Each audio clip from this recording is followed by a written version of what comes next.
Saturday, do what you want on Saturday. Watch cartoons, ride your bike, eat whatever the heck you like. Oh yeah, we live for Saturday. Hey there, friends and foes. Good morning, multiverse. This is Back of the Cereal Box, the pop culture podcast that celebrates the fun of the Saturdays of our youth while navigating adulthood today. I am your host, the prophet of pop culture, John Pyka. You can call me Johnny Beyond if you dare, and Avengers comic books, Star Wars movies, and Saturday morning cartoons made me who I am today. And this show is all about introducing you to something maybe you've forgotten from your youth and helping you relive it, or introducing you to something brand new that you've never heard of before, and maybe finding your new favorite. And to help us do that, we need to welcome in our co-hosts, the Peppermint Princess, the emotional support Canadian, all the way from Winnipeg, Manitoba, Canada, via the magic of the interwebs. It is Willow Skylor showing off her Canadian Care Bear. And love that, Willow. Willow is a fan of Transformers and Ghostbusters and Power Rangers and Ninja Turtles, and especially the X-Men. And Willow, I know because I've been posting announcements and updates about the X-Men 97 series. You've got to be like super excited for what's about to come. The art looks okay so far, so I'm excited for that. Well, it's supposed to be in the original style of the original 1997. I guess it started in 94 and ran through 96, and now it's picking up as if it had not ended in 96 and going into 97. So same art style, same character designs, and same animation style is what they say. They got most of the original voice actors, so that's also a good thing. Yeah, so a lot of most because some of them have passed away. Yeah, a lot of nostalgia in that series, and a lot of people are pinning some big hopes on it. We might need to have a conversation about that expectation someday in the future. But right now, we need to welcome our third co-host. She is all the way from Muletown, Columbia, Tennessee, coming to us from a hidden bunker. She is a cosplayer, artist, actress, just a phenomenal comic book geek. Please welcome Aubrey Cavitt, your wife's favorite redhead. There she is. Coming from a newish studio with a brand new microphone. Good morning. That was provided by our awesome supporters at patreon.com/cerealboxpodcast. We will have that banner running along the bottom throughout the show. And speaking of Patreon supporters, our Cereal Box super friends, we need to acknowledge them. Hello, thank you. You guys make this show possible, and without you, we couldn't do what we do. We don't deserve your support, but we appreciate it immensely. And I just want you to know that this show is dedicated just to you guys. So thank you so much for your support. And you too can have your name in lights at patreon.com/cerealboxpodcast. So, you guys, we got a big show. We're going to be talking about He-Man and the Masters of the Universe. Now, our focus is going to be on the 1984 to 83 to 85 animated series. But Willow, Aubrey, I started going down a rabbit hole with the Masters of the Universe this week, and there is so much material. We're going to try to keep it on track, but we might go over this morning. And for those of you who are watching in the live audience, this is a live stream every Saturday morning. You can be a part of the show and join us in the virtual rec room in the chat. And we've already got great comments like Zentron. Zentron is with us and he says, I have the power to pick up a flower in less than an hour or two. I don't know what that means, but he says, good morning, cereal boxers. Good morning Good to morning, you, Zentron. Zentron. And Bill Corbett, a new viewer, is watching. Good morning, Bill. Glad to have you with us. Good morning. And one of my close friends, Chris Vaglio from the Chris and Amanda Song Swap Showdown, is watching. Good morning, Chris. And he says, love my hood. Actually, it's not a hoodie, Chris. It's a onesie. This is my pajama onesie. And this is how we go to work, folks. Yes, it is. Yes, it is. And he asks, is it all Jack Kirby era art? No, it is not. Some of it is John Romita Jr., some of it is John Byrne. There are some Jack Kirby. There's Gene Colan. So it's all different styles. And Chris Vaglio says, nice new mic. Yay, yay, yay. So we'll get to more of your comments throughout the show. Now, Aubrey, Willow, I'm going to put you on the spot here. Oh, Why are we called Back of the Cereal Box? I swear you just said it a moment ago. We're reliving our childhood by rewatching some of our favorite cartoons. That's part of it. Yeah. I'm a fan since I was a kid. I did read the back of the cereal box, and I did order for comics away, and I did save my pennies. And we woke up Saturday mornings like, what does the TV have for us now? Right. But we didn't have iPhones or iPads at the breakfast table on Saturday morning. So we were reading the back of the cereal box, and that was our newspaper. That was our world. That was our portal into pop culture. So between comic books, kaiju, cartoons, we were reading that back of the cereal box. And this morning, I am finishing up the last of the gingerbread toast crunch.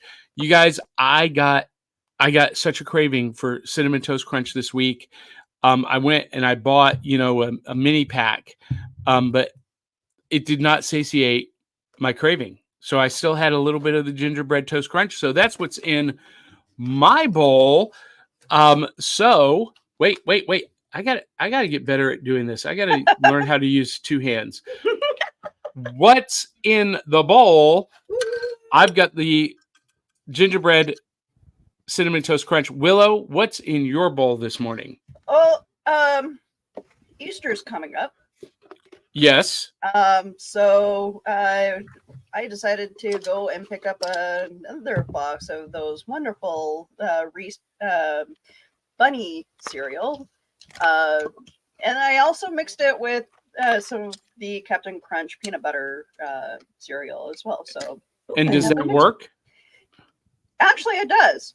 It just tastes just like the Reese's peanut butter cereal. And that's a big nice bowl. I love it. Chock full. This is normal. So those of you who are in the audience, jump in your pajamas, grab a big bowl of cereal, join us, and let us know what's in your bowl. And Aubrey, what's in your bowl? Okay, so first of all, since we're celebrating a royal family, I got the fanciest bowl I've ever used. It's actually a gift from my eldest child. And technically it's a cup, but I'm using it as my bowl this morning. That looks like a grail. I know, right? Fit for Adam and his family. And this, hopefully, is a cereal that is fit for royalty also. And it's going to supposedly turn my milk pink. We'll see. I don't know. Some people have said it does. Some people have said it doesn't. Interesting. We'll see. But So, I thought, my first time trying it. I opened it earlier to make less noise. So No, that's good. And what's on the back of the box? Are Anything you ready exciting? for this? Yes. You ready for this? Yes. I'm so sorry, but I'm also not sorry. Okay, so it's not a game, it's not a comic, but if you look down here at the bottom, there is some fun little games. It's just a more modern way. So guys, scan it if you can. I don't know if we're allowed to do this, but we try. Scan the QR code. Yeah, let's try one more time. A little closer because I have an amazing camera now. Okay, there we go. And so this is actually pretty cool because it talks about how Mission Tiger, you go to missiontiger.com, how it helps a lot of kids that don't have certain opportunities or families that have certain beneficial things. So check that out. I am not sponsored, but hey, you know what, Tony the Tiger? Cool. We are a fan here, or at least I am, and I'm about to try the strawberry cereal because, oh my goodness. Awesome. So while you're pouring that, I'm going to say, I'm just going to admit that Frosted Flakes is in my top 5 favorite cereals of all time. It's not, fancy. It's not like super deluxe, but it's tasty and it's fun. And they've been doing these new versions, the cinnamon toast Frosted Flakes. They've done the banana. Now they're doing the strawberry. And what do we think about strawberry Frosted Flakes, Aubrey? Have any of you ever put strawberry Nesquik in your cereal? It's like you did that with cornflakes. It tastes actually really good. Interesting. Now, I'm going to admit something. I've never tried this, Aubrey, because I don't like strawberry. I don't like strawberry flavored things. I don't like strawberry ice cream. I don't like strawberry milk. So this has not been on my list, but you're enjoying it. So this for you is like Cinnamon Toast Crunch for me. Yeah? Yeah. Mm-hmm. Mm. I kind of feel you on you don't like the strawberry ice cream. I like strawberry, chocolate, and vanilla separate from each other. I do not like Neapolitan ice cream. Oh, no, I agree with that. They don't respect the flavors enough. It tastes weird together. The cherry is just not as good a quality cherry. Mm. I like the chocolate and the vanilla together. That's okay with me. But anyway, we've gotten more viewer comments already. Marissa Henderson is with us. She says, "Hi, Aubrey. Good morning, my friend." And then she says, "Good morning. Good morning to you, Marissa." And Zentron says, 2000X is awesome too. Wait, 2000X. What is 2000X? Anyone know? Willow, what's 2000X? I'm gonna put on your look that detective hat and find out for us. up. Right. And Marissa Henderson says, "Bah ha ha ha! I have a Batman version. A Batman version of your hoodie, of my onesie. Yeah, your onesie. That's awesome." Eric Tupper is joining us. He says, "Good morning." Good morning. Another one of my friends. And Chris Vaglio says, "I need one of those onesies." Everyone does. And Chris, I am trying to get the manufacturer, because the company that makes them makes a whole line, and I'm trying to get them to sponsor us so that all of us can have a different onesie every week. Whoa, wait. We never talked about me wearing a onesie. We're talking about it right now. I know you're doing an awesome cosplay of a citizen from Eternia, and you've got the sword and the shield behind you. I love that Aubrey does a cosplay of a character that we're talking about every week.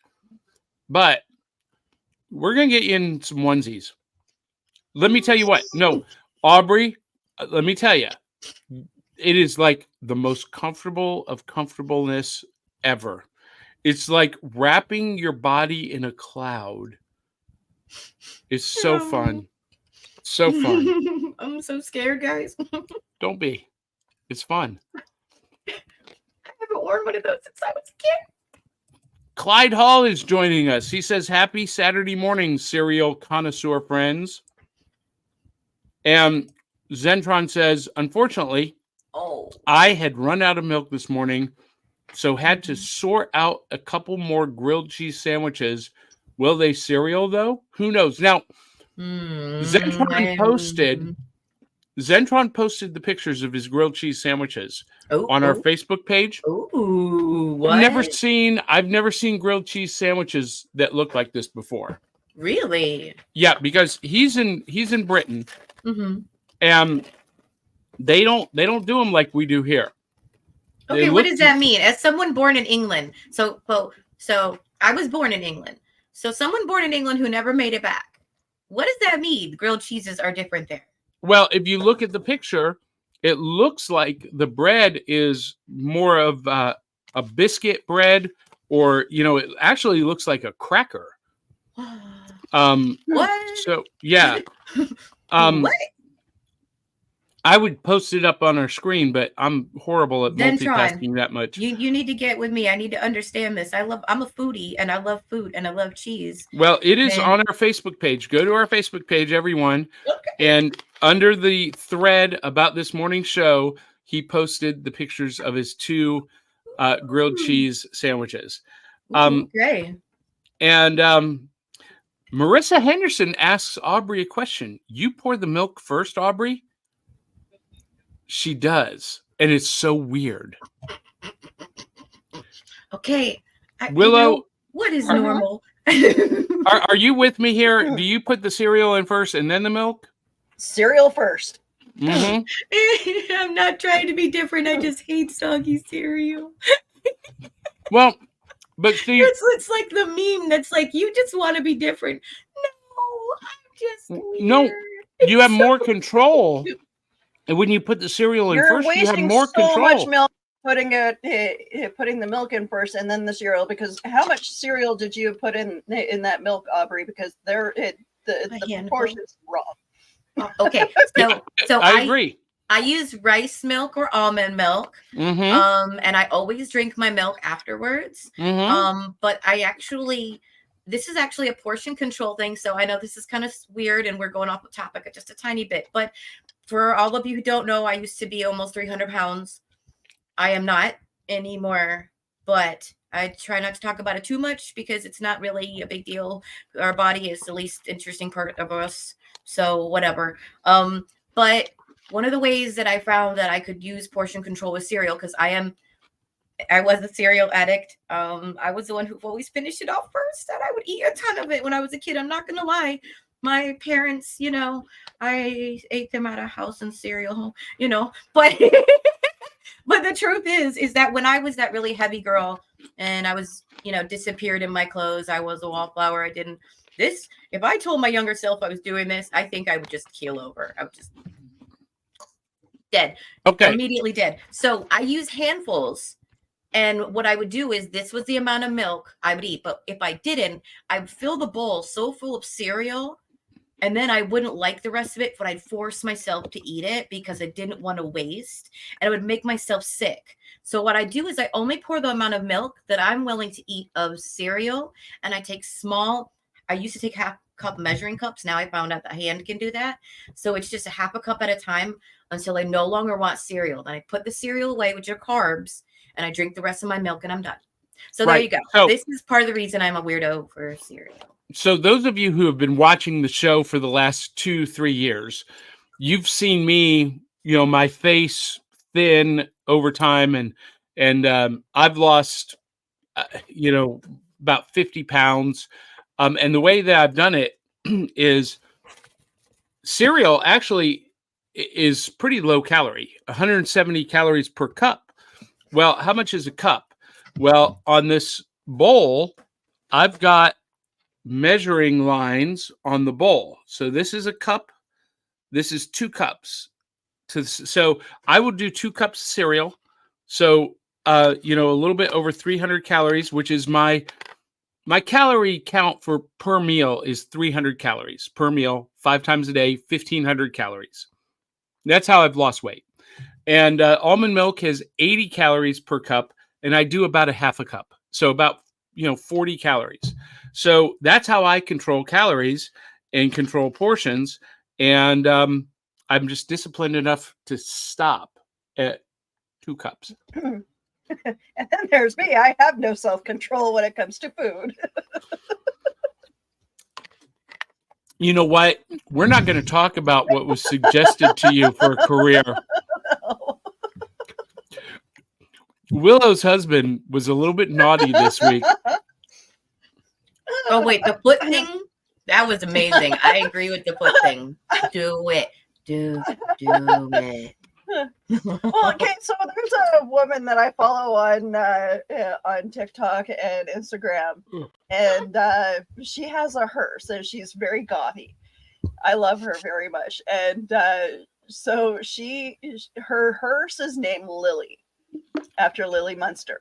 Okay, so people were asking for her to go on to make an OnlyFans. Well, she put her hearse on OnlyFans just to mess with them. And it's just her hearse, nothing else. Oh, that's hysterical.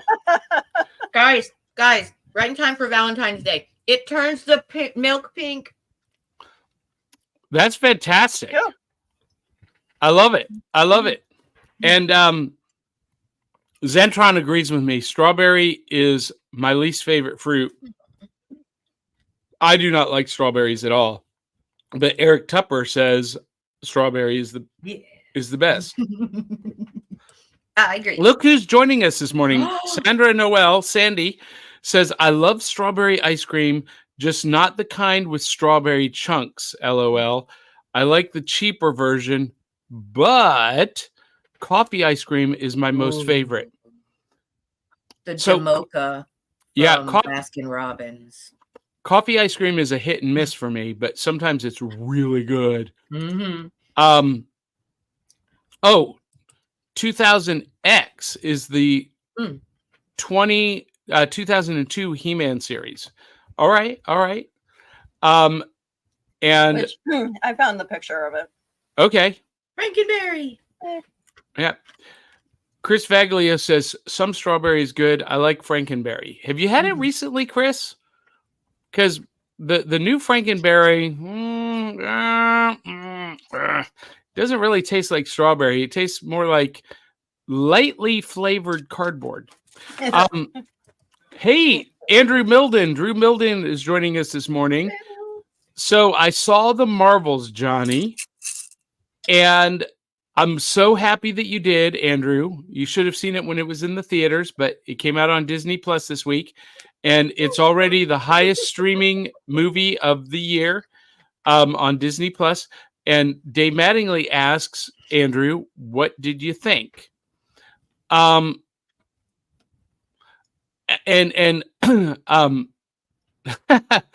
Vaglio says, I saw it too, Drew. And Dave Mattingly says, I saw Marvels on opening weekend and loved it. All right, so here's my thing. And everyone's having a conversation about the Marvels. Now, Aubrey or Willow, have you seen the Marvels yet? Not yet. Okay. I love the Marvels. The Marvels is about Captain Marvel, Ms. Marvel, and Monica Rambeau, Photon, being forced to team up because their powers become entangled. And every time they use their powers at the same time, they switch places across the universe.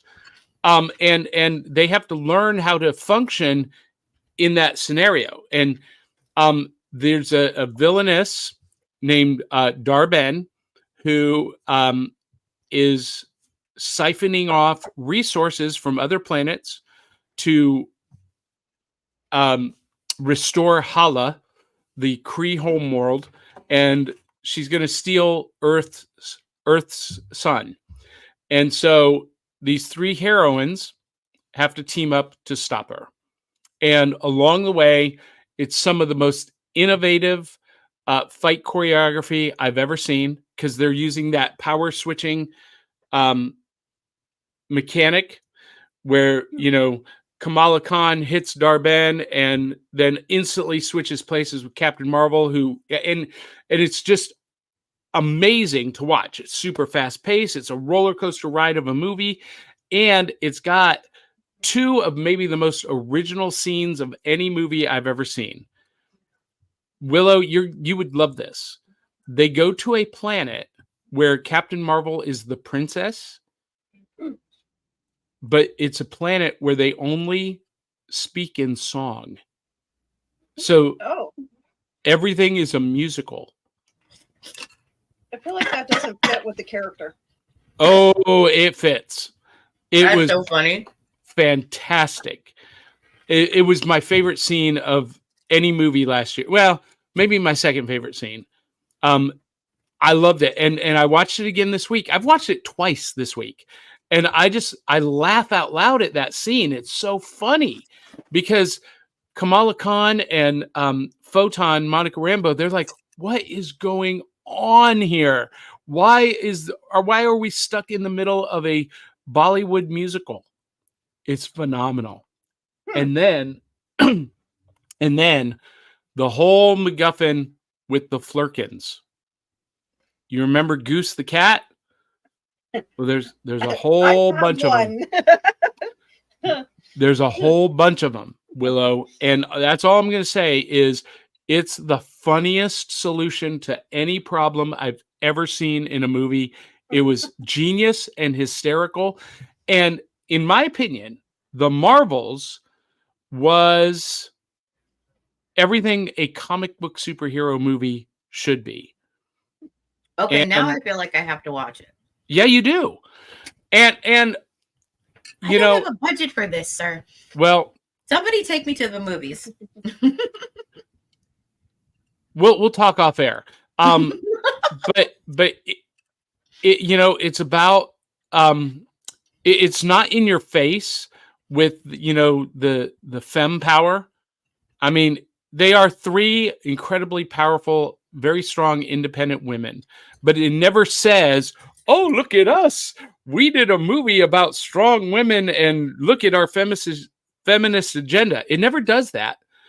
Which is what people are always whining about. Yeah. It never does that. And about halfway through the movie, you're like, oh, these are three really kick butt women. Yeah, and it like dawns on you because they don't shove it in your face. That's not. Sadly, that's called it. People like to think that they're victims when they're not. It's the victim mentality that they bring on themselves. That's right. And for those of you who are in the audience, I did a bonus audio episode on what happened with the Marvels because it failed at the box office in spectacular fashion. It was the biggest bomb of 2023, and it was the lowest grossing movie that Marvel has ever produced. And anyway, but it was great. It was fantastic. Anyway, and we've got golly, so many comments about almond milk and oat milk and cherry suck, says Eli T. Cash. And the milk and oat milk is a marketing thing, says Chris Vaglio. And it's not milk. It's not juice. No, it's not milk. It's the water that has oat flavor. Technically, I'm drinking rice milk with mine, so it's not milk either. It's just rice juice. Now, Chris Vaglio says about the Marvels, the toxicity around the film was unwarranted, but haters gonna hate because it gets clicks and views on YouTube. Thank you. Yes. And you know what? It's so tired. Can we stop with all the extra negativity? If you've got something to say about something, find something nice to say about something else. That's represent yourself. Don't tear someone down just because it gets clicks. It's so old. That's right. And as our how old are you? Can you not find a better way to fight? As our sometimes co-host Drew Milden always says, don't yuck my yum. I love that. And of course, Chris Vaglio says, Johnny and I know the best film of 2023 is Godzilla -1. I agree 100%. I have to disagree. I'm sorry. I really love. Did you see it? I did see it. And you didn't? It's not the best movie of 2023 for me. What? For me. What? It was unbelievably good. Willow, we're going to have you break that tie. Unfortunately, it's left theaters for the next, and it won't be on any streaming services until May. I apparently need to catch up on my movies that from the last year, so I haven't seen Barbie yet. What? Okay. So I'm going to have to watch all 3 of these movies that... There's a lot of good movie of 2023, and I'm not going to say in this episode what my favorite is, but Godzilla was good. You can say what your favorite was. No, not right now. Some other time. Was it Saltburn? Please don't say it was. Please don't say it was Saltburn. Was it Saltburn? No. Uh-oh. No, you can say what it is. No, it wasn't. But it wasn't. But I don't. Some other time we'll do this. Anyway, so there's stuff in the box. We should talk about the stuff in the box, right? Hey, in the box? Yeah, let's not.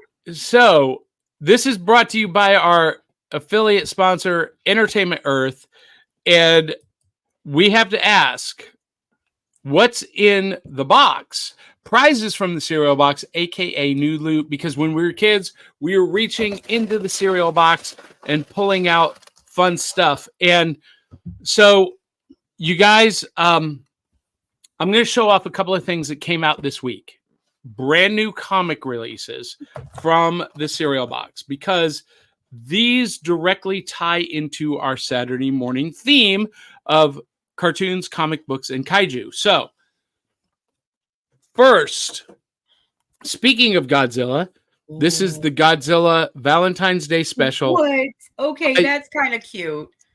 I thought it was going to be super cheesy, but what a great story this was. It's a one-shot issue, and it reads like a movie, and it ends exactly the way you want it to end. It was so satisfying. Great story.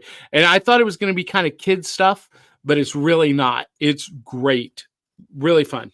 And then on shelves this week was Thundercats issue number 1 from Dynamite. This is pretty much retelling the original origin story of the Thundercats from the weekday animated or Saturday morning animated series, which also was syndicated during weekdays. But dogs are trying to get into the studio. But it fills in some more details that you didn't get in the animated series.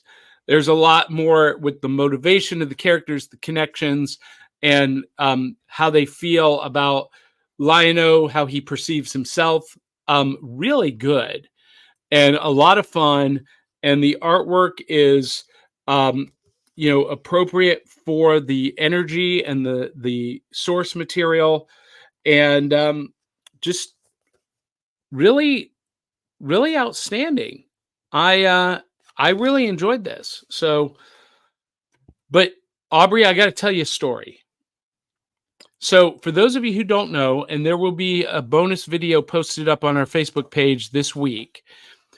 After the show last Saturday, I went down to Columbia to Muletown. Well, I went down to Columbia with Eli Cash. And you'll remember Aubrey was not on the show last week because she was still moving and couldn't find her gear. So I texted her, I sent her a message on the way, and I said, hey, we're coming down there. We're going to come pick you up and go on a little adventure.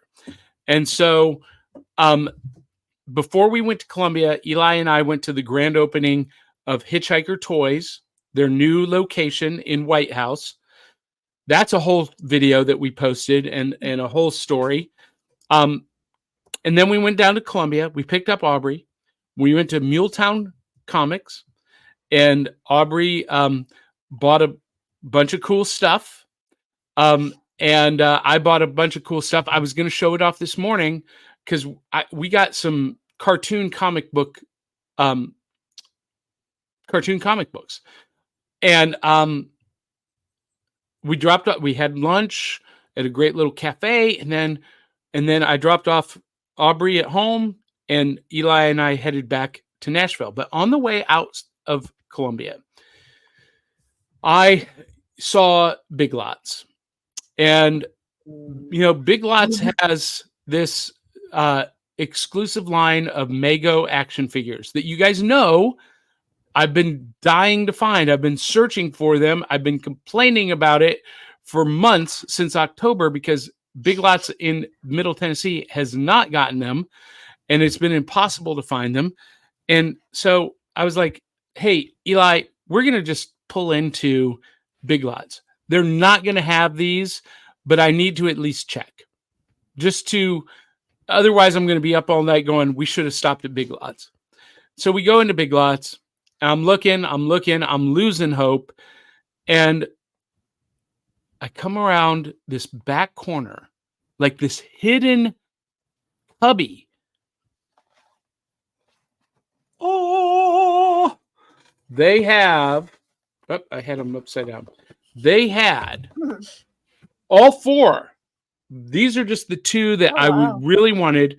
This is the Max Fleischer Superman. It's got the Max Fleischer Superman symbol, the black background instead of the yellow, and a different belt, from the Max Fleischer cartoons. And this is the Adam West Batman. Now, the cowl comes off, the mask comes off, and all of the insignias, the belt is different than the normal Mego action figure. These exclusives, these variants were only available at Big Lots stores. They are part of the 50th anniversary collection, so they're in boxes just like they would have been in the 70s when I was a kid. This was part of my Saturday as a kid, and they're remaking them for Johnny today. These Mego action figures completely embody the philosophy of the show, celebrating the Saturdays of our youth while navigating adulthood today. You guys, I don't think I've ever been happier in my life. Aww. Screenshot. Somebody screenshot that. Anyway, so that's my new loot. That's the prizes from my cereal box. And next week, we'll show off the 25-cent comics that we got at Dragonfly Comics, which is in White House. For those of you who don't know, so White House, Tennessee is the city next to me. And I go to a comic book shop there called Dragonfly Comics and Collectibles. They were one of our partners for the Multiverse fundraiser. Great comic book shop. Amazing guys. And then across town was my favorite toy store, Hitchhiker Toys. But it was about 20 minutes on the other side of White House. Well, last week, they moved next door to Dragonfly Comics. So there's Dragonfly Comics, Hitchhiker Toys, and then the store on the end is a little shop of cards. And it's a card collector shop. Sports cards, Magic, The Gathering, Lorcana, all of that. So these three stores in a row, and I have dubbed it Geek Street, and they have taken that under advisement, and they are now referring to themselves, that plaza, as Geek Street. Ta-da! Anyway, Willow, do you have any prizes from the cereal box this morning?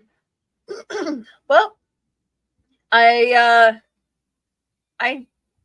didn't, but I did want to show you this because PetSmart has all kinds of cool Care Bear stuff and peanuts and stuff like that. These costumes are just super adorable. I want to see your pet in costumes. Oh my god, they're so cute. So, well, I mean, look, wait, put him back up there. Is this This is a French bulldog, isn't it? Yeah. He looks so distressed though. Look at his eyes. His eyes are saying, "Help me, help Okay. me." This one is happy. That one is thrilled to be in the Care Bear costume. Could you imagine these guys just running up to you for snacks? I'm gonna go get some. Now. How big do they make them? You know what? I'm fairly certain that they come in all sizes because I see another picture of dogs here. I've got to have those for my dogs. So is that your new look? I'm trying very hard not to spend all my money on the stuff at Okay. Smart, So I can just segue into my new look because I got something furry. Okay. Wait, I'm scared. She's got something furry. Sorry, I couldn't help it. So I'm gonna start with the fact that Johnny reminded me or told me something I didn't know about He-Man, which is all of the male figures have furry bottoms. Sorry. So these are the less furry bottoms, I guess, that they have in the Mattel mini for Skeletor and He-Man. But if you find some of the older toys, they do have furry bottoms. But I also have something that refers to the 80s because I'm a 80s baby. Somebody who's a fan and a friend found this for me. And there was 2 of them. And these people, I guess, were giving it away or something. And he's not been taken care of very well. And he likes cats. If you can guess who that is. Okay. I got a new one. A new old Alf. So when I was a kid, I loved Alf. Wow. This is one of the old school elves. And it's even got the proof on his bum. He's got the year on his bum. So he's an official older elf. And I'm so happy to have his buzz butt back. I love Alf. Okay, so yes, me too. So actually, I loved a lot of things back then, but my daughter, I had a genuine Alf from the 80s. I held on to it for dear life, and I had my second child, and she loved it so hard she left it out in the rain, and he died. But one has returned to me again, and I am very happy. So that's my one of my favorite scenes from any television show comes from Alf. And Alf comes up to Willie and he goes, "Hey Willie, tell me when this gets annoying." Ah! And Willie's like, now it's annoying now.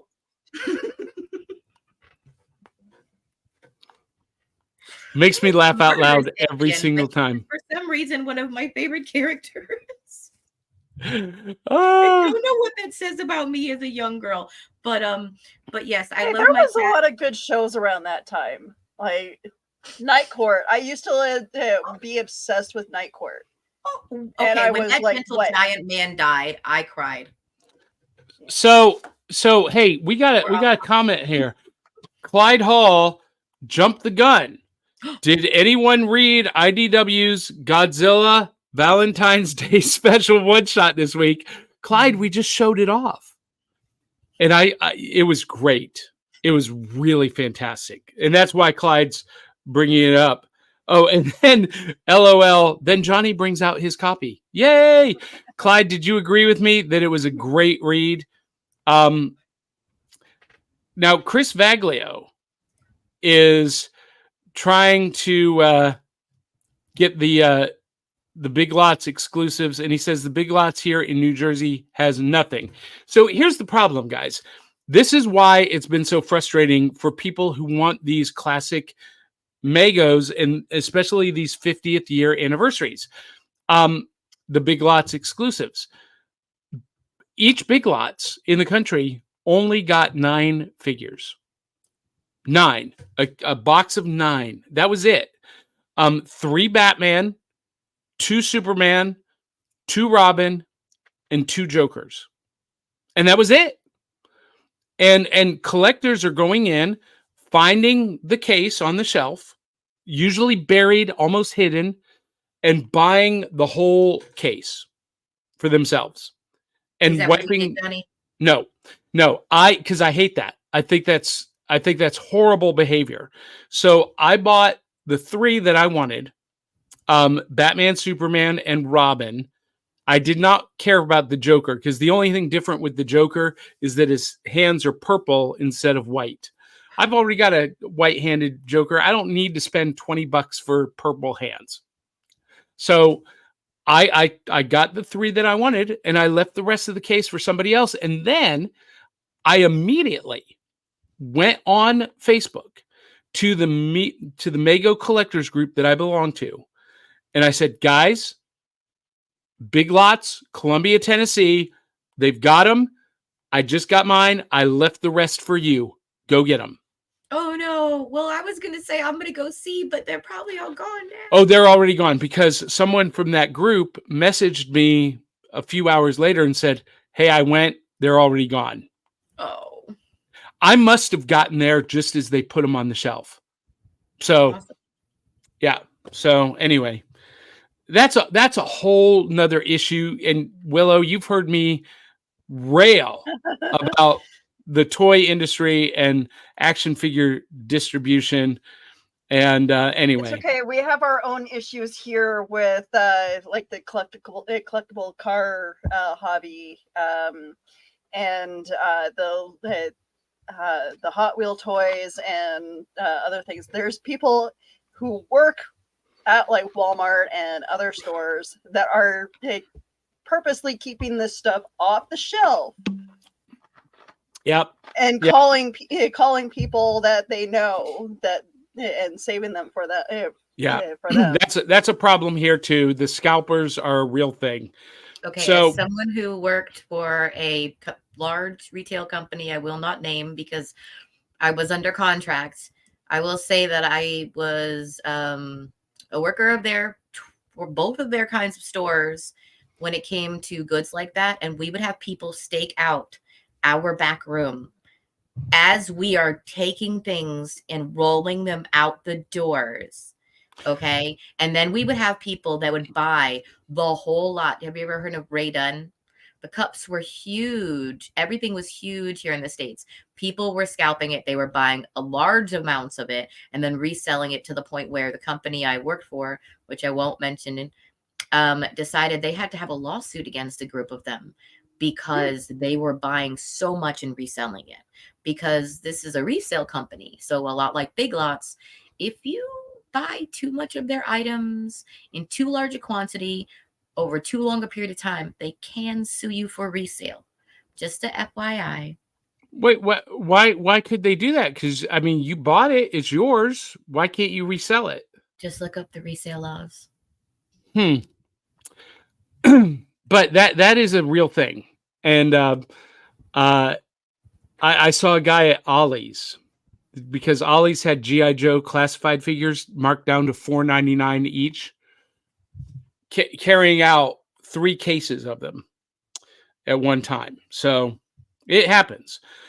Now, we're not going to get to everyone's comments. A lot of great comments, especially coming from YouTube. But Zentron says, my loot for today is 2 animation cells from the He-Man and She-Ra shows. And what a great segue. Because we are talking Weekdays 101, brought to you by our friends at Things from Another World, tfa.com. And our main topic, we're asking the question, was He-Man the ultimate superhero? Woohoo! And so, ladies, our assignment this week was to watch He-Man and the Masters of the Universe. All of the episodes are available for free on YouTube. tale of the tape to start. He-Man and the Masters of the Universe was, it's often referred to simply as He-Man. It was an animated American TV series produced by Filmation based on Mattel's toy line, Masters of the Universe. And the show was one of the most popular animated shows of the 1980s. I think that goes without question. It was a cultural phenomenon. He-Man is on par with the cultural impact that Star Wars had. And there's a lot of reasons for it. It made its television debut in September 1983, and it ran until 1985. It was only 2 seasons. 2 seasons, 65 episodes each. And towards the end of the show's original run, it spawned a feature-length theatrical movie, He-Man and She-Ra, The Secret of the Sword, which was the introduction for the She-Ra Princess of Power TV series that would spin off. And then there was also a primetime Christmas special, He-Man and She-Ra, A Christmas Special. Of course there was. What are they celebrating at Christmas time on Eternia? Anyway, that was an extension of both the He-Man show and the She-Ra show, which featured the cast and major locales from both shows. And both He-Man and She-Ra, both the He-Man and She-Ra movie and the Christmas special, the Filmation Productions, set in the same continuity as the original He-Man cartoon, with the same production cast and crew. Reruns continue to air in syndication. They continue to run in syndication until 1988, at which point USA Network bought the rights to the series, and USA aired He-Man until September 1990. And the success of the toy-based show in syndication greatly influenced other animation houses to produce half-hour cartoon commercials, and considerably changed the syndicated cartoon market. Now, last week, we had Rob Lamb on the show, who was a storyboard artist for He-Man and a scriptwriter for She-Ra, and also a storyboard artist for She-Ra. And he shared with us what I suspected. He-Man and the Masters of the Universe was the first true syndicated weekday show. It was created originally from whole cloth with the intention to be a syndicated show. Now, Voltron and Battle of the Planets and Star Blazers had been imported from Japan as weekday shows, but He-Man was the first one that was made in America by American studios for American audiences from beginning to end. And it changed, like the article says, it changed the landscape because Marvel quickly partnered with Hasbro to follow up with G.I. Joe to, compete, and with the Transformers to compete, and, the Thundercats at Rankin Bass was originally debuted on a Saturday morning, but they quickly transitioned to weekday syndication as well, and the race was on.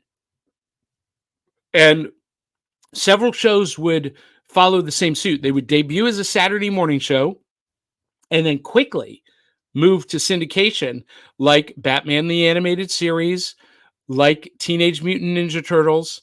They would spend one season on Saturday morning and then immediately go to weekday syndication. So, but it started with He-Man and the Masters of the Universe. So let's talk about this for just a minute. I'm going to show some images, and I just shared something that blew Aubrey's mind. So this is He-Man in the center. To the right is Man-at-Arms, Duncan, his right-hand guy. Then to the far right, we have Teela, who is Duncan's daughter and like captain of the guards, badass warrior woman.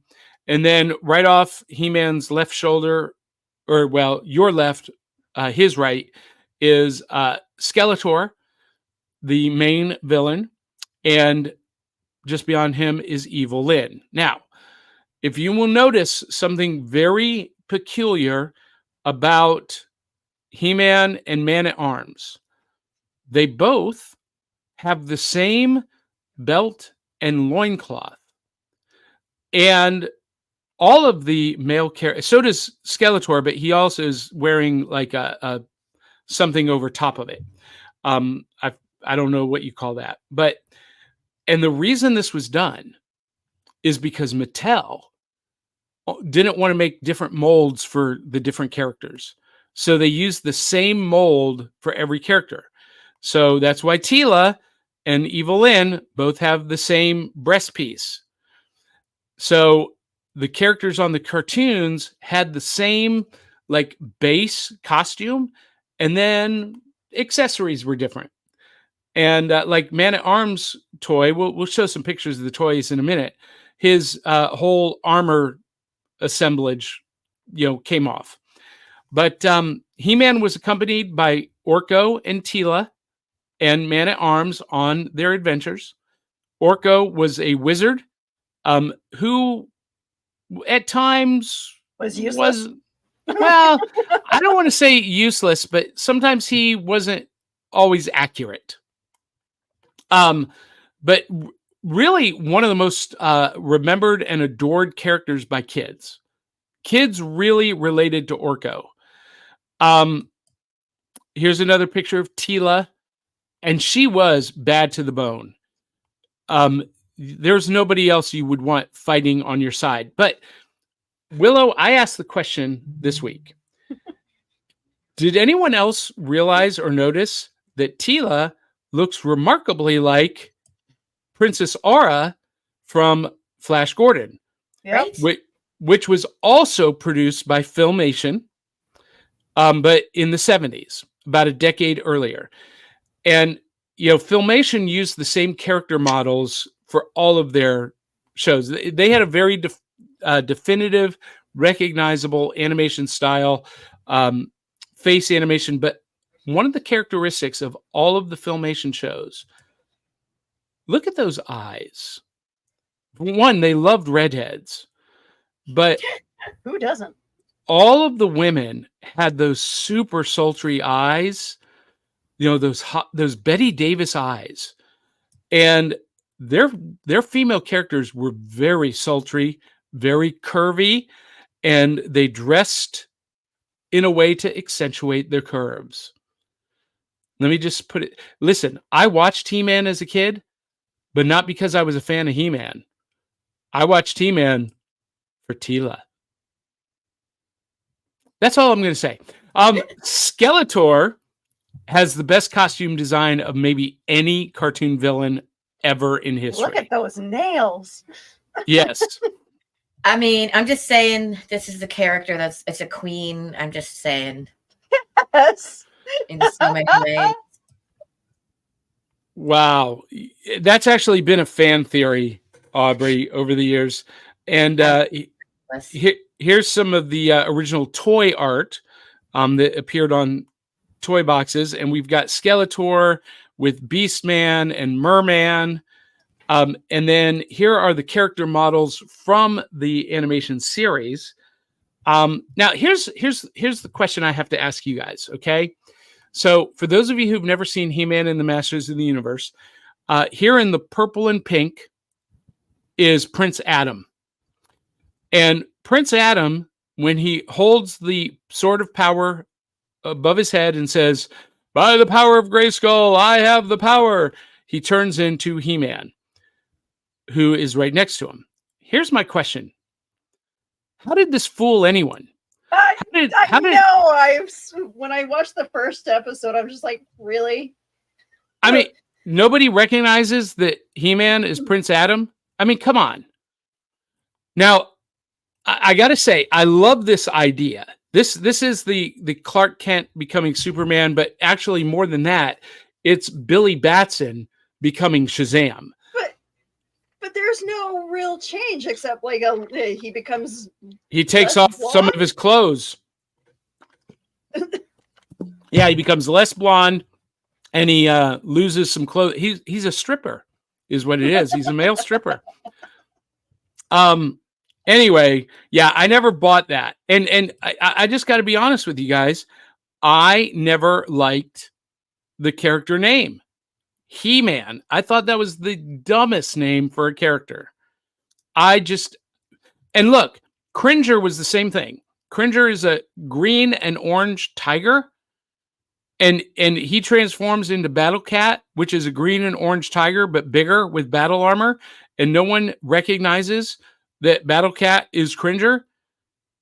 No one says, oh, Prince Adam has a green and orange tiger, and He-Man, who looks just like Prince Adam, has a green and orange tiger. I wonder if they're the same person. I mean, come on.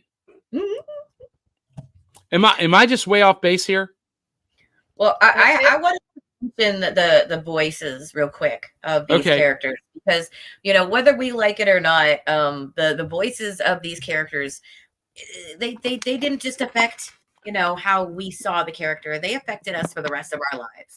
There are still, you included, Johnny, young men and women who recount these voices identical to what the originals did, because it was so memorable. Okay, so I sent you some pictures of He-Man, but the truth is that one of my favorite characters is Skeletor, because he is so not perfect.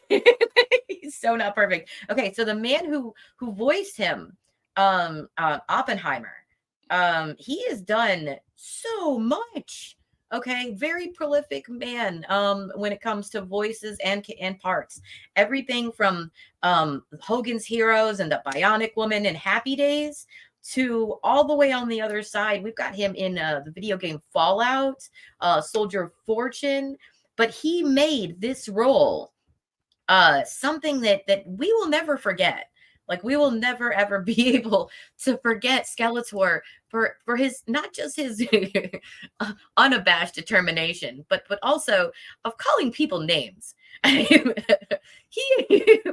calls his coworkers boob.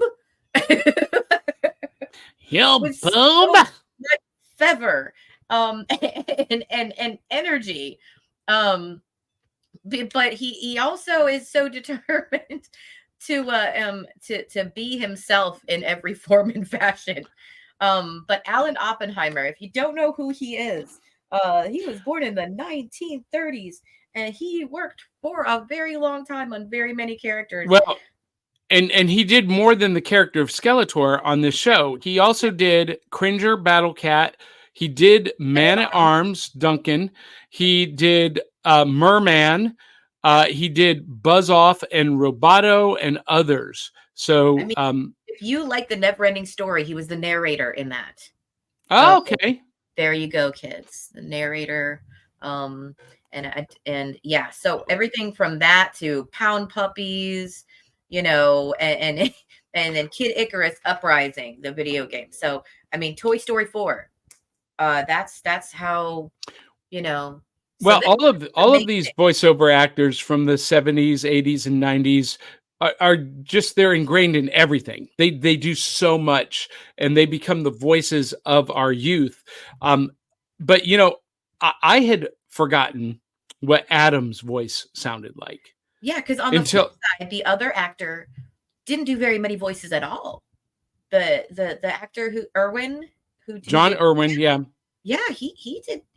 That has been his primary role. He did a few more, but mostly it was He-Man. He is well known for.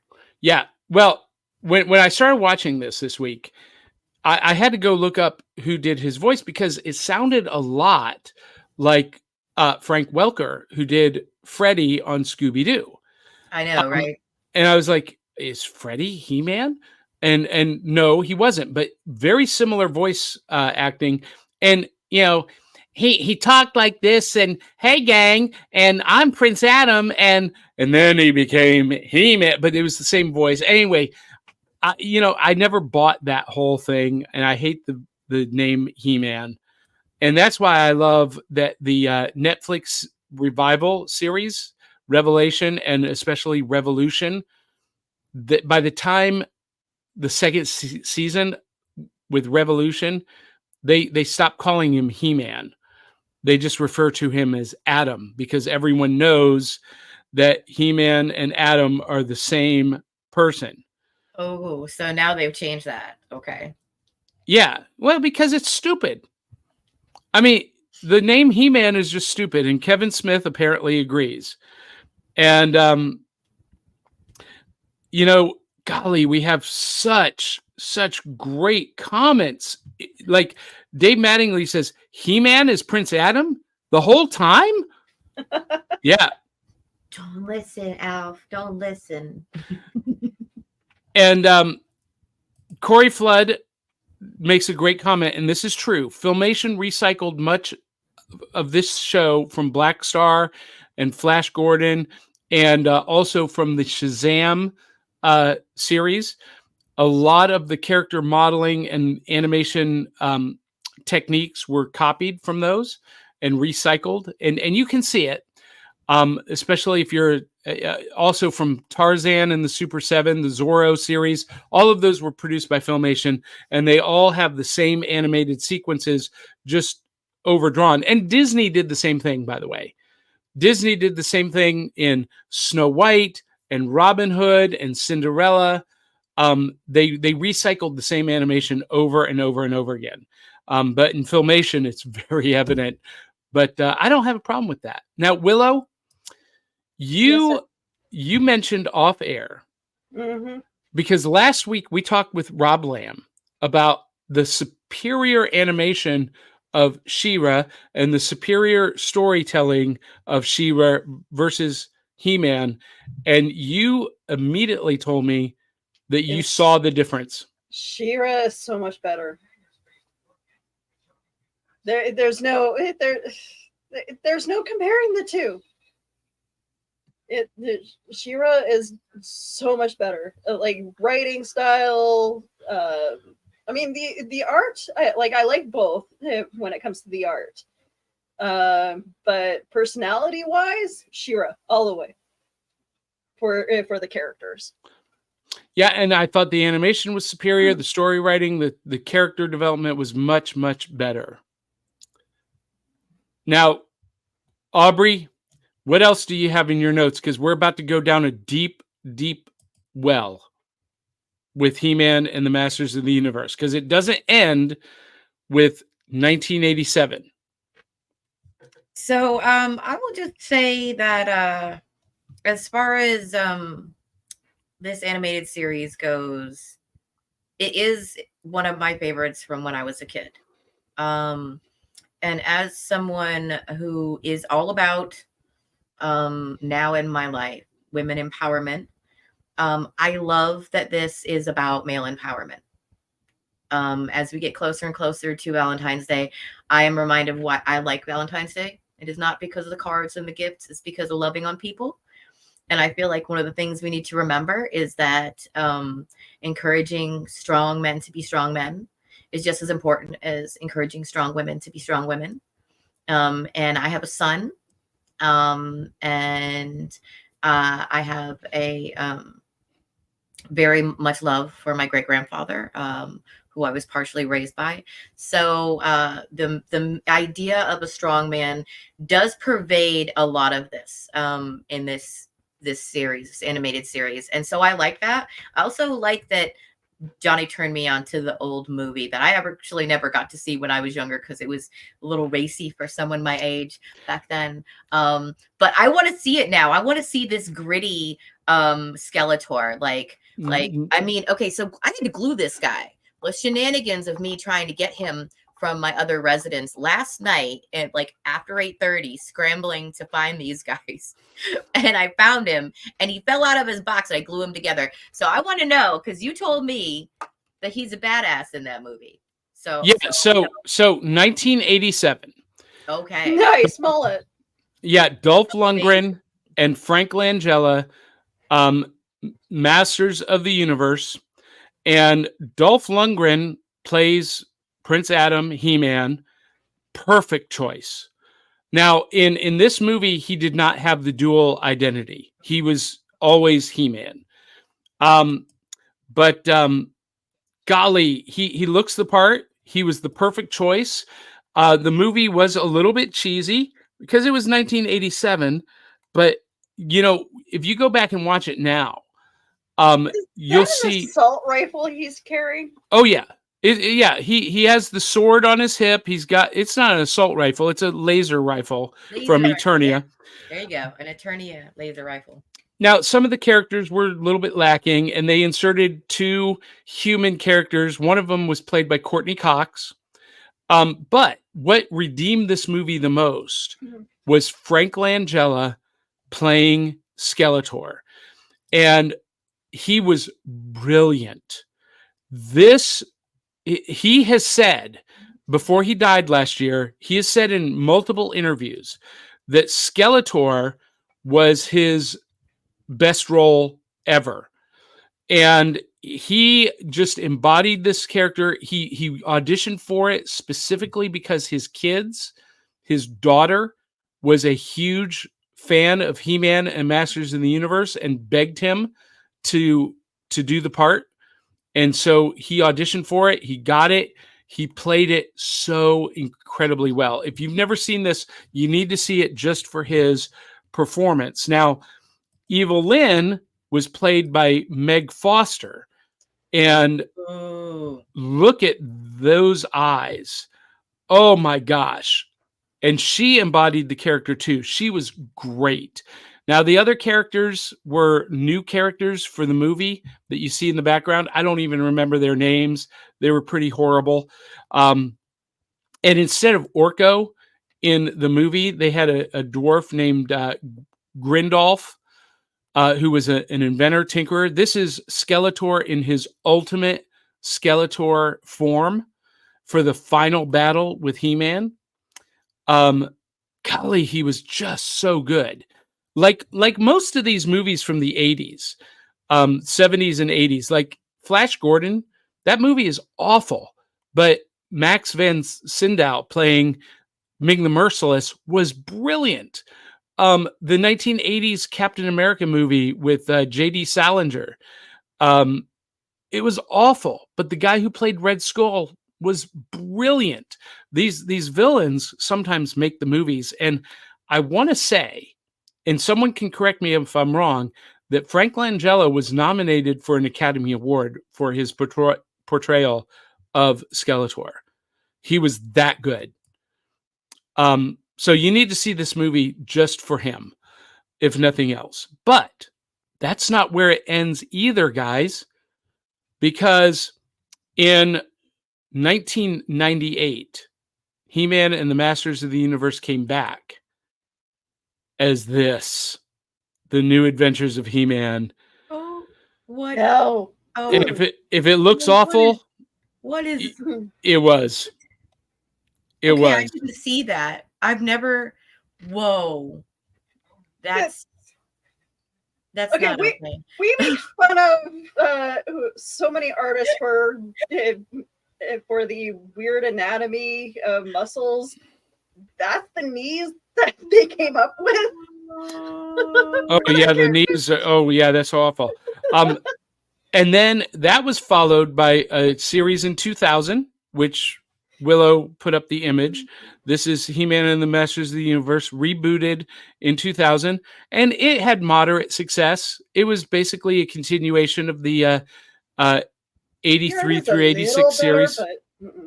Yeah, the animation was a little bit higher quality, but and then now we've got, and there have been several other reboots, but now on Netflix there are actually 2 He-Man and the Masters of the Universe series. This is one of them, which is made for kids. It's all computer graphic animation.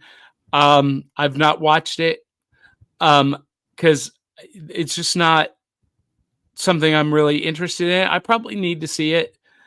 But what I have loved is the Masters of the Universe series on Netflix, produced by Kevin Smith.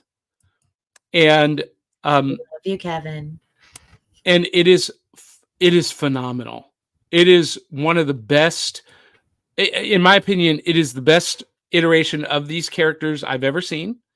The story is smart, it's sophisticated, and Mark Hamill plays Skeletor. I'm so excited.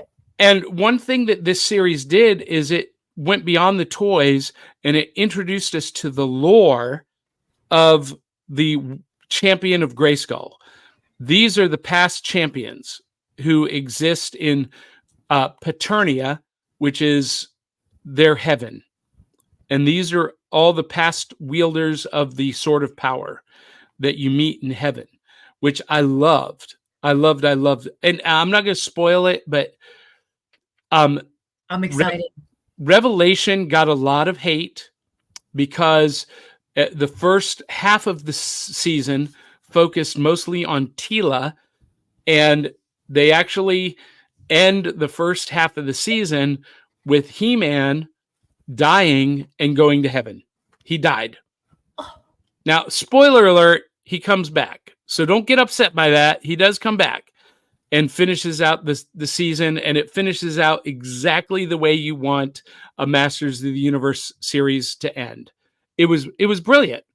And then the second season that's on right now is Revolution. It just came out 2 weeks ago. Unbelievable. Only 5 episodes. And let me just say, you have Skeletor played by Mark Hamill, and you have He-Man's uncle, Prince Adam's uncle, played by William Shatner. What? No way. Listen, and I'm not going to spoil it for you, but those two characters are deeply entwined. And so there are a lot of scenes with Mark Hamill and William Shatner doing dialogue together. It's glorious. Okay, I gotta watch it now. Yeah, you do. But let's talk about the toys. So the whole reason this series was created was to promote the toys. This is the original toy line from 1982 is when the toy line released. And you notice Tila in the original design had like this snake headdress. Yeah. And I don't think she ever appeared in that in the cartoon series. No, I don't understand why they came with that either. She has a snaked staff too. I don't recall seeing the toys like that either. No, the toys were. Yeah, the toys were. But she was never that way in this animated series. Her later on toys were not like that. But her no, the current ones are not. But the original had yeah. So this is the original He-Man action figure. Now, and I mentioned that base costume, the boots, the loincloth, the belt, and the arm gauntlets were all the same. Oh my god, it's flesh colored. I see it. Yeah. But the gauntlet is there still. Yeah, and the gauntlet is on every character, whether they have a gauntlet or not. It's just the character, the color of their skin. And then you have, add-on accessories like He-Man's, harness and sword sheath and whatnot. But I hated these action figures. And the reason I hated them is you can kind of see, especially from this drawing, all of the male characters were in the same pose. It was this squatting, knee-bent pose because their elbows and knees did not bend. So they were stuck in this. I hated it. So I never played with any He-Man toys. And this came out like 82. I was 12. So I was still in this mindset of action figures. But let's flash forward, shall we, to 1998. The New Adventures of He-Man. At least the figure was better than the cartoon animation. Did they not release any of the toys for the movie? That's an excellent question. I'm glad you asked.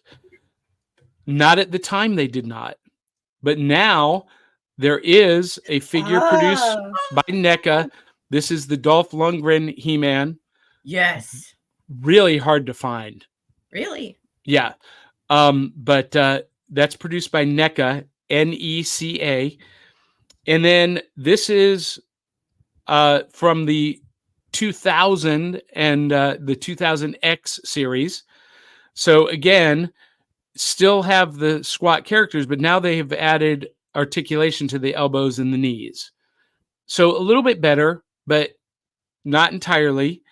And then this is a new retro line that is on shelves right now. It is produced by Mattel, so it's again the same pose, and it's okay. It's okay. And here we see Teela again with the snake headdress and the snake staff. But I'm trying to see, did I not load the Revelation figures? I guess not. They didn't get loaded.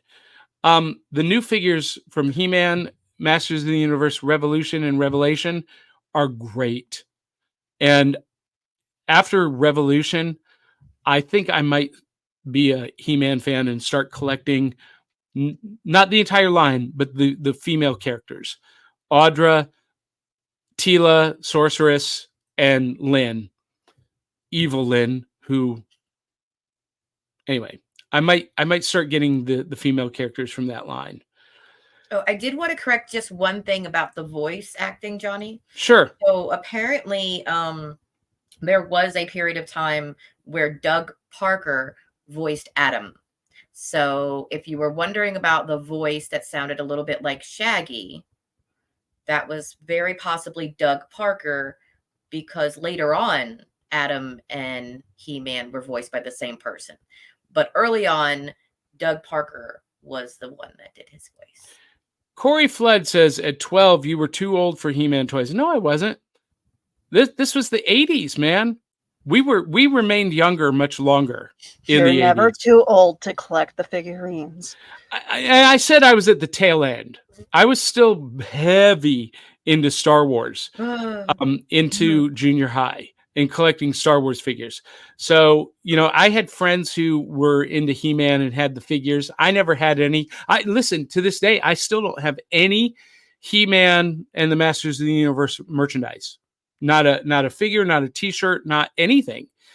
Just because I was never that big of a fan. Hey, Tabby Cat says, I really love what Aubrey said about empowering men as well as women. Men need lifted as well. Boost your partner, your friends, your family. I like to spread smiles like a plague. Do more like that. I love that, Tabby Cat. We need to meet. There's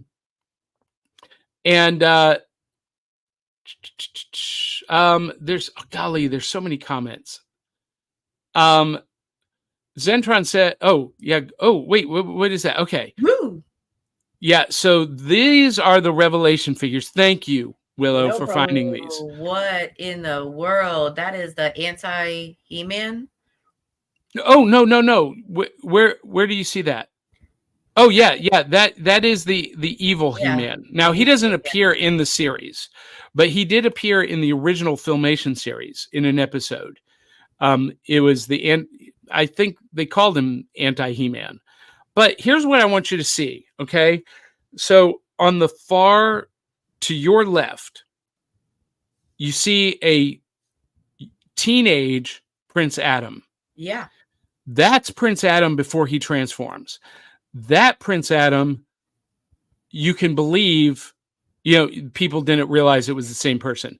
And Kevin Smith in this series really captured that dynamic, that what I call the Shazam dynamic, because Shazam is a little kid, Billy Batson, who says a magic word and he transforms into the world's mightiest mortal. And the same thing's happening with He-Man. Prince Adam says the magic word, he wields this power sword, and he becomes the greatest superhero, the most powerful hero of Eternia. And I've always loved that idea. I've always gravitated to that idea that anyone, a little kid, could become a superhero if he had the right knowledge. So just one tidbit in case anybody didn't know, Mark Taylor was the one who created that He-Man was based on from his childhood drawings. And Taylor's design was used by Mattel designer Roger Sweet to pitch the Mattel action figure line. So it was inspired by Mark Taylor's childhood drawings. So don't give up drawing. If there's any little kids watching today, hi everybody, and doodle in your spare time. Anti-He-Man was called Faker. Oh, that's what he was called. Oh, yeah. Okay. And Tabby Cat reminds me that we did meet. We had lunch together after one of my shows. Now I know who you are. I have reference. Nice to meet you once again, Tabby Cat. It was fun to meet you then.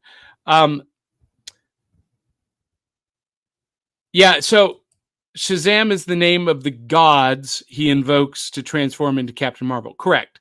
But he says the word Shazam. It's an acronym for Solomon, Hercules, Atlas, Zeus, Apollo, and Mercury. So anyway, golly, so many comments. We just don't have time to get to them all. But you know what we have to talk about, ladies? Beyond the toys. When I was a kid, instead of just having the toys, you could play the game. This is the He-Man Battle for Eternia game. And then there was another one that was a pop-up game. It popped up and it became this 3D board.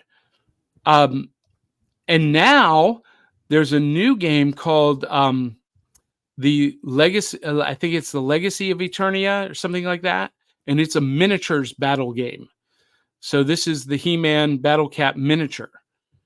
And there's a whole bunch of them. So tons of fun with Masters of the Universe. And I need to do a shout out to one of my favorite cosplayers. Yes, Night Mage. Nice. He is a phenomenal cosplayer, and he's done both He-Man and Skeletor. Oh! And he has been on this program and as well as Cosplay Cafe. He is a friend of the Cereal Box Network. And whenever we're at conventions together, he especially loves my gender bend Harley Quinn. Nice. Let's see. This image you also put up, Willow. This is the sorceress with He-Man. She's communicating with him telepathically. Love that headdress. Always loved anything with wings or bird iconography. Correct me if I'm wrong, but the sorceress is part of the reason He-Man has his power, right? Yeah, she cannot. Yes, she leads him to the sword of power, kind of like a Lady of the Lake. Yeah, Lady of the Lake, King Arthur legend. Now she is bound; she cannot leave Castle Grayskull. However, she does have an avatar, an eagle called Zorn, that she is allowed to, bond with telepathically. And in the show, it says she actually transforms, because in one of the episodes that I watched, she's captured by these bat creatures, and it says that is her in that form. So that's interesting, because in the very first episode, she tells He-Man, I am bound to Castle Grayskull and cannot leave. So you have to be my champion. So maybe she goes into the body of it in part? I think so. Or maybe something happened to change that enchantment later on. Maybe they were like, we really need her to be able to leave the castle. Now, in the new series on Netflix, the new sorceress, because there's a new sorceress, I'm not going to spoil it, she is not bound to Castle Grayskull. Okay. And that makes her super awesome. I will say one thing that I did like about the show, Johnny, like back in the day with a lot of the kids' shows, they were watching messaging still. So at the end of it, like other kids' shows that still do that somewhat platformy kind of thing. They have a wrap up at the end that gives you like a positive note of what you learned. So Yeah, the moral message. And I just wanted to mention one because it was kind of adorable. It's an episode of the Cosmic Comet. And they actually have to hold hands. The bad guys hold hands, by the way, to make the comet do something, to power themselves up through the comet. And the good guys in the same episode have to hold hands to power a comet with love. So as we're in the month of love, I thought it would be interesting to mention the Cosmic Comet and Zagreus, because I'm going to throw back to one of my favorite shows, Babylon 5. I did not realize that there was a character before they created that show that was called Zagreus. And I'm just saying Zathras and Zagreus. Anyway, we'll just leave that there. But the whole episode is about this old man. We are in an age when the elderly or the older or the over 25 are trying to feel relevant somehow. But you know what the whole episode is about him believing that he can do something, believing in himself, not a young person. Usually we have the young person being encouraged in these shows. The young person is the one who needs lifting up. In this episode, it's an older person. And that older person believes they're not relevant anymore. They believe they have nothing to give anymore. They believe their talent is expired and they can no longer provide help for all of Eternia. And if this episode doesn't change your mind about that, then because I think it's adorable, it's clean enough for kids, it's dry enough with some of the humor, and yes, there are some one-liners from your favorite high-pitched villain queen. And Dave Mattingly had commented earlier that Skeletor is going to the nail salon weekly. So, Aubrey, interesting thing about the moral message in the He-Man animated series. This is something that actually started with Filmation with their Shazam live action television show. In the 70s, that show always had a moral message at the end of the episode. And that carried on to the Isis, the Legends of Isis, and then to the Shazam animated show. And then they carried it over to He-Man and the Masters of the Universe. And strangely enough, coincidence? Maybe not. G.I. Joe, which was the first show out of the gate from Marvel to compete with He-Man, also featured a moral message at the end of every show. Now you know, and knowing is half the battle. So it's all connected. It's all connected. Okay, so I'm gonna show some more pictures of cosplayers. Apparently Demetrius Holt does, and I'm gonna have to. I stalked his pictures, and yes. Oh, there's your eye candy, ladies. There's your eye candy. Okay, all of that fro. Whoa. That is amazing. The fur bottoms, sir. Oh my goodness. Oh, Aubrey, you're into the fur bottoms. I you know what? I kind of want a pair. I don't know why. I feel like where is the feminine character with it? You know, I feel like we need to break there is a Princess of Power picture, and she does an amazing job. I just had to find out who this cosplayer is because another woman I need to follow. Just give me a sec here.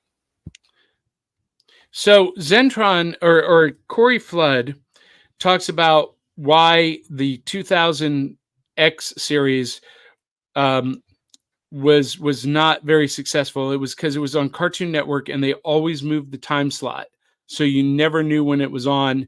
And Zentron asserts that they also messed with the toys. Mattel messed with the toys and the design, and I mean that may have had something to do with it. I think different generations expect different things from their toys, and that's okay to update. Cade Hawkins with Cartoon Commotion, he makes the pitch that nostalgia is important, and it's important to maintain the things the way they were. I don't necessarily agree with that. I understand where he's coming from, and nostalgia is great, but it's also okay to update things for a modern audience. And Corey Flood says Filmation was always preaching. I think they started that with Fat Albert before Shazam. It was all of their shows. That's right. Bill Cosby and the Cosby Kids. Fat Albert and the Cosby Kids. Yeah. I'd forgotten about that. Good catch, Corey. All right, Willow, did you get that other? Yes. Oh my. Oh, look at that. Oh, I love her Did outfit. an amazing job, these guys. Oh, they got an orca. Man at Arms. Oh, this was so good. So good. You should put that on our page. That was so good. Absolutely. That's awesome. Well, look, we could go down this He-Man and the Masters of the Universe rabbit hole for ages. By the way, for this episode, I watched the first 3 episodes of the 1983 series to refamiliarize myself. Last week, Willow and I asserted that She-Ra holds up really well and could be successful today. I don't think that the 1983 He-Man and the Masters of the Universe would hold up. I'm glad that they did the reinterpretation for Netflix. That's just my opinion. Now, that doesn't mean that it doesn't have importance or that the 1983 series wasn't good. Just because it doesn't hold up doesn't mean we can't enjoy it. It's very simplistic. It is. It is. So Dave Mattingly says, I never saw the new She-Ra, but I've heard it's great. I've heard that too. I'm not a fan of the animation though, Dave, so I've not watched it, but maybe I need to now. Willow, have you watched the new Netflix series, She-Ra and the Princesses of Power? I think we're going to have to put that on the list for next summer. Anyway, golly, this has been a long show. Every week it goes longer and longer. We need to get better at minding our time clock.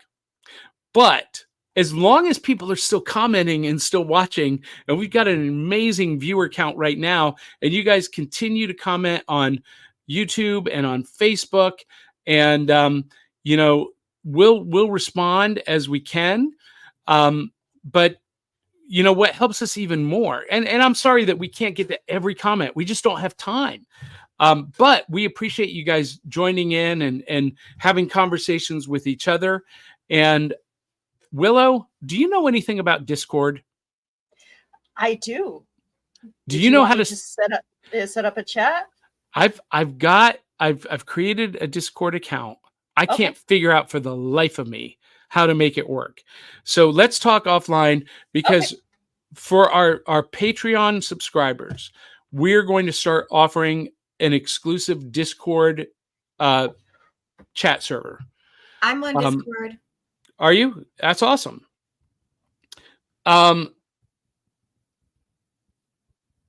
Okay, so one last comment from Corey Flood. In 1983, the 1983 series wouldn't hold up because of the lack of violence. The next year, G.I. Joe, Transformers, Thundercats had way more action than He-Man. Okay.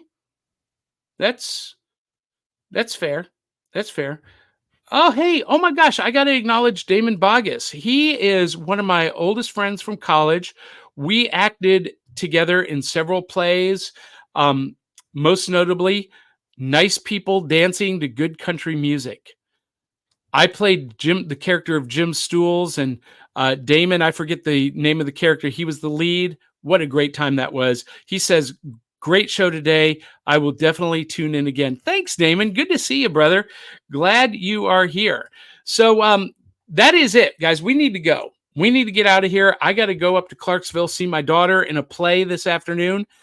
She's the lead in Ruminations. So super excited about that. Congratulations. Yeah, thank you. And but for those of you who are watching or listening, if you're listening on an audio podcast later on, Thank you. Yes, thank you guys. We could not do this show without you guys in the audience, but here's how you can help us. Share this episode. Continue to post comments. If you're listening to the audio, post a review. Share that audio podcast episode. Let people know. Invite 200-300 of your closest friends and family to come share the fun. Post a heart, a thumbs up, an emoji on our Facebook page. Subscribe on whatever platform you're watching. If it's YouTube or Facebook, subscribe to the channel. Click the notification bell. That way you never miss an episode.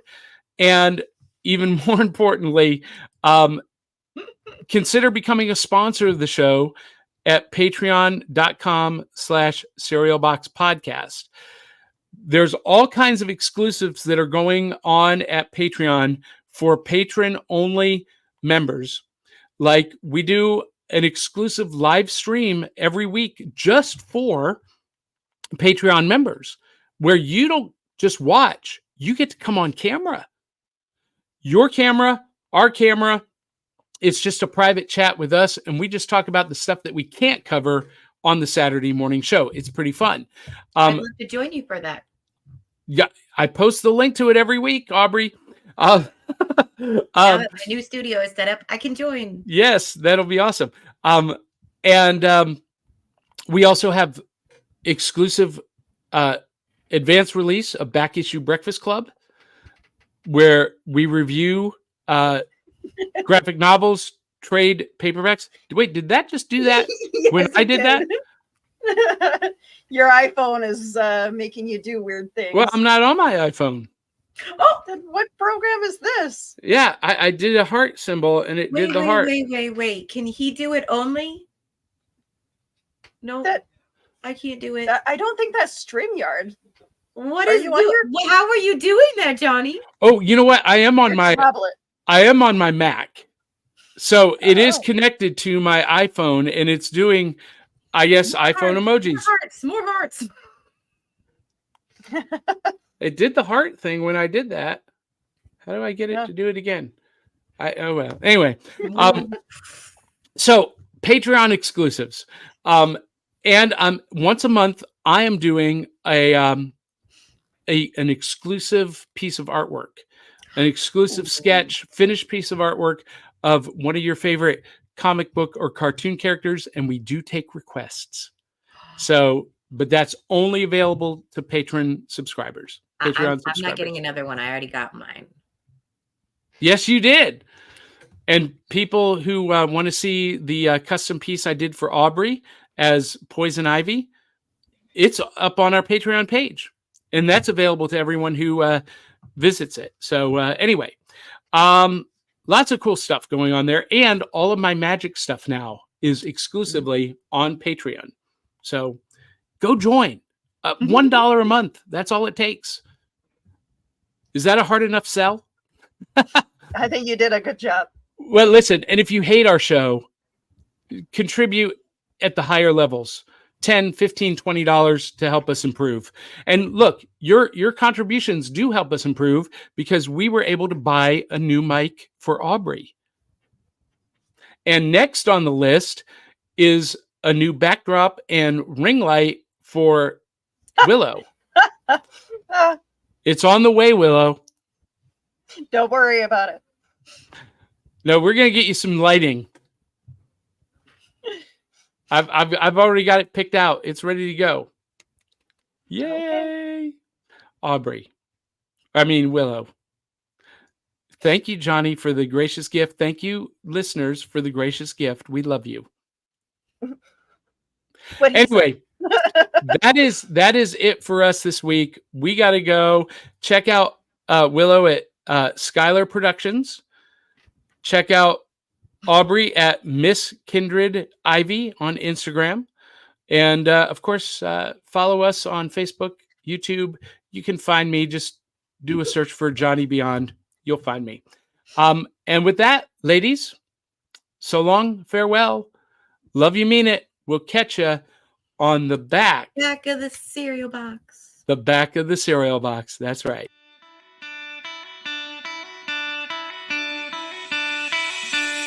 It's like Coca-Cola, Levi Strauss,